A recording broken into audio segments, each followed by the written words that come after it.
Okay, hello everyone. This short talk is entitled Generative AI and Vision Language Models in Neuroimaging, Some Advances and Open Questions. So I'll tell you a little bit about how deep learning and generative AI are used in neuroimaging. First of all, for AI-assisted diagnosis of disease, including deep learning-based classifiers, which are now used in clinical radiology. And then two new methods. One, a vision language model, where you can ask your brain images questions via text image models, and also latent diffusion models, which generate images from text, and these can also be used for anomaly detection. We'll also answer at the end an open question on the sample size requirements to train these generative models. There are often relationships between training data and accuracy called scaling laws. So when AI is applied to study brain diseases, often all the aggregated patient data comes in on the left, including neuroimaging, into a large mathematical model that has to predict diagnosis, prognosis, and treatment response, either because you're a physician who's going to make the decision, or because you're a scientist trying to discover features that help make the decision. So, for example, let's look at this film. This film made by Arthur Toga and Jim Stannis show that the parameters of a neural network, which is essentially a large mathematical function, are optimized by successively passing training data through the algorithm and adjusting the parameters of the neural network so that they correctly classify the training data as having Alzheimer's or not. Now, these methods have been refined over many years. This one by Xiaogan Yan and Bin Liu can accurately diagnose Alzheimer's disease, in fact, with 92% balanced accuracy. And as more training data is used, in this graph here by Nikhil Dinagar, the best models can now detect Alzheimer's disease with 91, 92% accuracy. These are being benchmarked. In fact, this paper benchmarks dozens of them, the best one being a 27 million parameter Swin transformer, which is very, very competitive with radiologists. These methods are marketed. They're sold to radiologists. This one is called Brain-C, and they can be paired with interpretable methods to identify features of the image that, when occluded, would influence a decision, and this is known as interpretable AI. I want to talk about an extension of this. So imagine a vision language model where you feed in not just the image, but also some text, and you'd also like it to output some text. So, for example, in captioning, you might input an MRI and it might output, this is a 71-year-old patient with Alzheimer's disease, or you might be interested in visual question answering. The prompt might include or refer to an image. Does this person have Alzheimer's disease? And as you input the 3D image as well, it outputs yes with 90% confidence. Now, these methods are typically trained by learning from often over 400 million examples of paired images and text, and then they're fine-tuned for specific applications such as neuroimaging and dementia. So I'll tell you about this one. This is a paper by Nikhil Dinagar in our group that trained an AI model to perform multiple tasks, including MRI retrieval, MRI captioning, and MRI classification. And in the paper it says, first, and I'll explain this in a minute, we pre-trained separate text and image encoders using self-supervised learning and jointly fine-tuned these encoders to develop a shared embedding space. We'll talk about what that means. So CLIP is a fascinating model that pairs images with text. And in the simplest case, they might be images of objects like fruit, and the class names might be the words over there on the right. And you'd like to so organize it that when you input one of those images, the correct class name, the most probable class name for each image, is output. So contrastive language image pre-training, or CLIP, is an open source program that learns to associate images with text. Single words can be associated like cat or dog, or whole captions using sentence embeddings. And for this, we'll need to represent words using vectors. So these are called vector embeddings generated by text encoders. And here it is. So let's say we have a sentence. All data in deep learning must be represented as vectors. The text encoders map each word onto a unique vector. There they are. And there might be a concept like Queen. There might be the British Queen, or it might be Freddie Mercury in Queen. And there's an attempt made to separate these concepts by their semantic meaning, which CLIP then does. This was trained on an absolutely vast vocabulary from Google News. And CLIP is essentially embedding images into the same space as the text. When you fine-tune the text encoder and the image encoder to optimally align the text and images, the images that correspond with the text can be caused to be overlaid in the embedding space. So this is an example of CLIP's image text pair matching.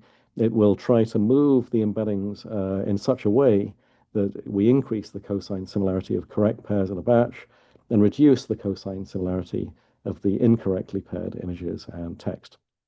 So in our vision language model for MRI, Nikhil generated 25,000 artificial sentences describing the MRIs, such as a 78-year-old male subject diagnosed as a control, put these through a text encoder, which in this case was SentenceBERT, which is a large language model encoder, which he augmented with new tokens, such as Alzheimer's, and fine-tuned it to predict the masked input tokens. Then he froze this and then used cross-modal contrastive language image fine-tuning to align these embedded sentences with encoded images coming through a vision encoder. Of course, this can be used not just for MRI captioning, but to go and get MRIs or to classify them, and also to do visual question answering. So related model this was compared with was Biomed Clip. They trained Biomed Clip on 15 million radiology, pathology, and medical images from PubMed Central, each paired with a caption explaining the image. And they did a similar thing. They used a contrastive loss to align the embedded sentences, such as that description on the left, with the embedded images, and then moved everything around so that they were aligned. So here's an example of visual question answering. Is there any indication of Alzheimer's in these images? The model might say yes, there are clear indications of Alzheimer's based on the information, and the ground truth is yes. So when you evaluate these trained systems, you can vary the text encoders. It could be BERT or BioBERT or SentenceBERT. And you can vary the fine-tuning strategies. You can either fine-tune the whole model or some of it, or just its projection heads. And you can test how well it describes the images by comparing the overlap in the words or tokens using blur and rouge, which are NLP-based metrics of n-gram precision recall, or BERT score, which is a little bit more nuanced approach to evaluating responses of NLP models that uses embeddings to capture meaning.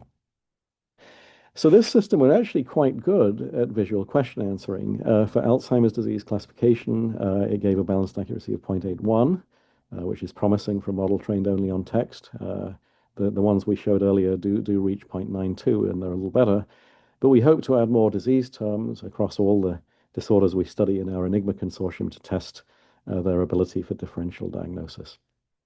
Now, another complementary generative AI technique uses latent diffusion models. And so this is a synthetic brain using denoising diffusion probabilistic modeling here in a paper by Walter Penaya. Now, what they allow you to do is generate an image based on a prompt. The image can be conditioned based on age or sex, or to have a particular ventricular volume or brain volume. And it can also be trained, in this case, on data from UK Biobank. I'll tell you how that is done. And the brains look absolutely realistic, very, very much indistinguishable from a normal brain. So they said using a hybrid conditioning approach, we could condition our models and generate brain images where we can specify the age or the sex, the ventricular volume, and brain image. So let's see how they do that. So denoising diffusion probabilistic models run a forward stochastic differential equation, which adds noise to an image. And essentially that is shown here. It corrupts the image to become standard Gaussian noise everywhere. But then they learn to reverse this process by training a neural network to predict the score function. The score function is the direction in which to change the image to make it look more like a realistic object. And so for those of you who've seen these, they're trained on huge numbers of images that are then having noise added to them, and then they're trained to reconstruct good images from noise. Now, the theory of this comes from the Fokker-Planck equations of physics, advection diffusion equations that allow essentially a high-dimensional distribution of noise to evolve using the reverse SDE onto the data distribution. It's quite remarkable how this works. And the DDPMs learn to approximate the score function, the direction to change the image, so that it looks more like a reasonable example from the training set. In doing so, they also add some noise so that you get some diversity in the generated image distribution and prevent it from collapsing to the modes of the data distribution. You can also cause the images to be generated to conform to a particular description. So you can add a text prompt or a classifier to guide them. Say we'd like an image of an Alzheimer's patient, or we'd like an image of this patient, their brain converted into looking like they had Alzheimer's disease, using the image as a starting condition. And if you do that, you have to train a classifier that classifies noised images and perturb the mean of the denoising step by the scaled gradient of the classifier, and that gives you a recipe to create images that look like they have a particular diagnosis. And if you want to make an image of a butterfly, you add the butterfly classifier there at each incremental step, and the same applies to a particular brain disease. You would also have samples that are asked to agree with a particular text description of the image, such as a 78-year-old female with Alzheimer's disease. Because that has a particular location in the clip embedding space, you'd like to pull the images towards the corresponding point in the image embedding, and the stochastic update rule is shown there. At the bottom, it consults an image and text encoder that have been pre-trained using CLIP, and then you can make images of the category described. So this was incorporated into a generative AI method, again by Nikhil Dinagar, that could simulate the reversal or progression of disease on an individual brain, and essentially subtract a healed brain image to show you where the anomalies are. And so this counterfactual image generation approach allows you to visualize where the pathology might be. Now, how are they validated? Well, some approaches might use within subject longitudinal data to verify the progression, or they might use tests from RKHS theory. Arthur Gretton has developed this theory to map whether the real and the simulated data distributions resemble each other. So just to summarize, generative AI can be used in medical imaging. It's more common to use diagnostic AI, which is widely used in radiology to classify diseases with CNNs, vision transformers, and their corresponding interpretable AI techniques. But there are two new techniques that we've talked about that use generative AI. There's vision language models that generate text reports for images and answer questions about images. They could even classify diseases. These are fine-tuned versions of CLIP. And also latent diffusion models that generate images from text or detect anomalies in MRI using text-guided conditional image synthesis. An open question, which is very interesting, is how large do the training data sets need to be for reliable accuracy on these problems? And there's a nice reference that talks about that there. Thanks to our funders, and do come and see us in Los Angeles if you'd like to work with us on these problems. Thanks very much.